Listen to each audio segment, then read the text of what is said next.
Now, Nintendo has been busy with filling the catalog of the Switch, and recently, one really cool port joined the ranks. Captain Toad Treasure Tracker. So I want to use this moment in time to take a look at this game and its levels, because there's something about it all that's extremely, let's say, interesting.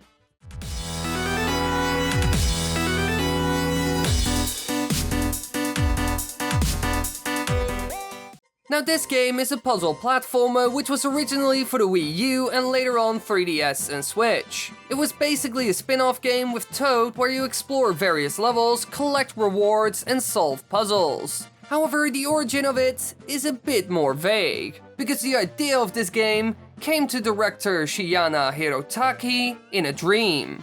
This may sound extremely weird, but it's not that odd, because this happened before. The idea of Link transforming into a wolf came from a dream by the game's director Aonuma. So really, it's apparently quite normal that this happens at Nintendo, and some amazing games were made because of it.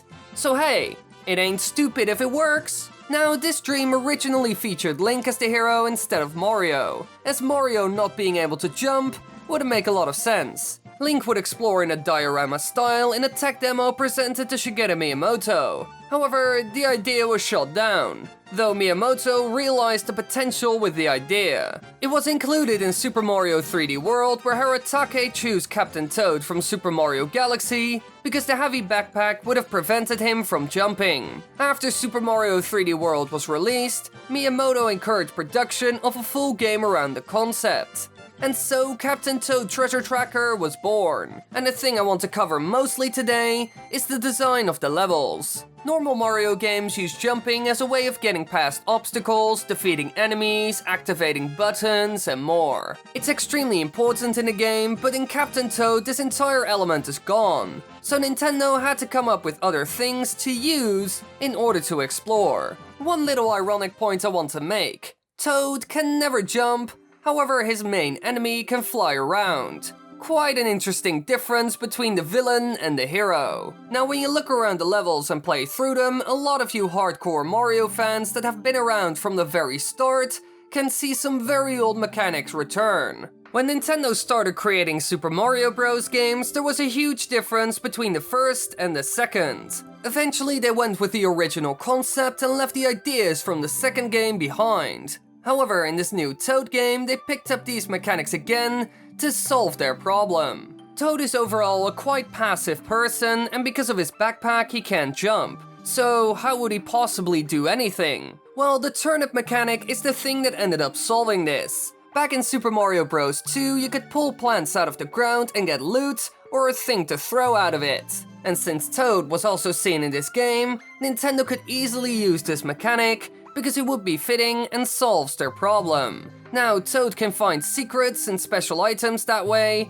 use the turnips as a weapon against enemies, and more. Another great thing about the plants themselves is that you never know what you're going to get, so it can be a bit of a surprise as well. Besides that, they added special switches that basically function the exact same as the plants, and this solves the entire problem. However, Nintendo took inspiration from another game that they made, Super Smash Bros. Because there's one item that's similar to another seen in that game, the hammer. A close-range item that when grabbed by any player, sends them into a unique state that inflicts significant damage and knockback. The pickaxe, which is seen in Captain Toad Treasure Tracker, is extremely similar to it, but this time it's used to find new secrets in the game. Quite a smart way to get rid of the bricks without jumping, and besides that, it also changes the pacing of the game, which is certainly a good thing here. Toad is quite slow overall, so upping the pacing for a bit is something that is certainly needed. So now that Toad has a way of interacting and manipulating the world, we can talk about the layout and design of the actual levels, because they are different from normal Mario levels,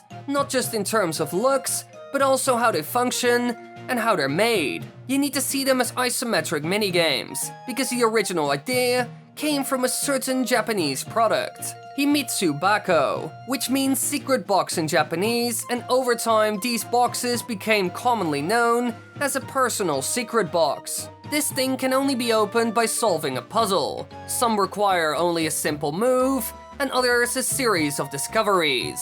And that's exactly what Captain Toad Treasure Tracker is as well. You need to see it all as a box with moving parts, leading to a solution or prize of sorts. That's also the reason why there are so many small hidden sections. You do everything step by step, and it's filled to the brim with secrets. Another aspect from these puzzles is all the moving parts in the level. It's a huge aspect in the entire game. A console like the Wii U with its tablet thing is perfect for this entire concept. So these two aspects of the Japanese puzzle box in Super Mario Bros. 2 made this game what it is now. Another thing that's also quite similar to it is the Mario vs. Donkey Kong series. Here you also had to puzzle around with a limited amount of moves. However, it was different in that Mario can actually jump, and in later games you control a group of minis and guide them around. Especially in terms of level design, it can be similar at times. However, I'm not sure if Nintendo was inspired by it. In the bonus episodes, which were inspired by Super Mario 3D World and Super Mario Odyssey, we see new elements added. Things that were seen in those games, like certain locations, new challenges, and whole concepts. However, there's one thing I haven't touched upon. Yet. I'm talking about the bosses. There are a total of 3, but actually more like 2. Dragodons, which is a dragon that breathes fire, and Wingo, which is some sort of crow that tries to blow you off with wind, and summons turnips. With the first one you go up a volcano while the dragon is shooting fire at you, and along the way you encounter a ton of hazards. That's kind of it. During the Wingo fight, you first have to clear a stage where he teleports around and flaps his wings to create gusts of wind to blow you off. At the end of it, you fight one-on-one, and yet again it teleports around, attacks by blowing gusts of wind, and summons giant turnips that fall from above and can damage you if you're hit. Now these boss sections are quite different from the normal levels, but also similar to an extent. They still involve a fair amount of running around and puzzle bits to solve, however the difficulty has been ramped up quite a lot.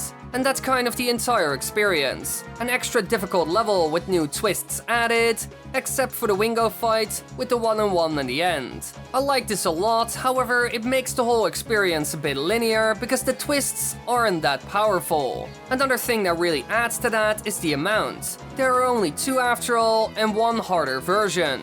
If they would have added more of them with weird and wacky challenges, then I would have been more than happy. The bonus episodes certainly helped to an extent, but still I would have loved to see more of them. But the concept itself certainly works. It's fast-paced, requires you to think and plan, and the design of the levels is amazing.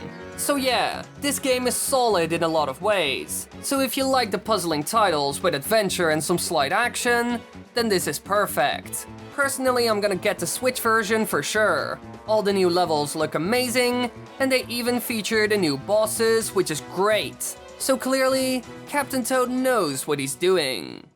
Thanks for watching everybody, I hope you enjoyed. Be sure to subscribe because it will help me out a lot. Click the bell button, subscribe, be part of the crew, yo, you know what I mean, and watch more videos. Thank you, bye, I love you.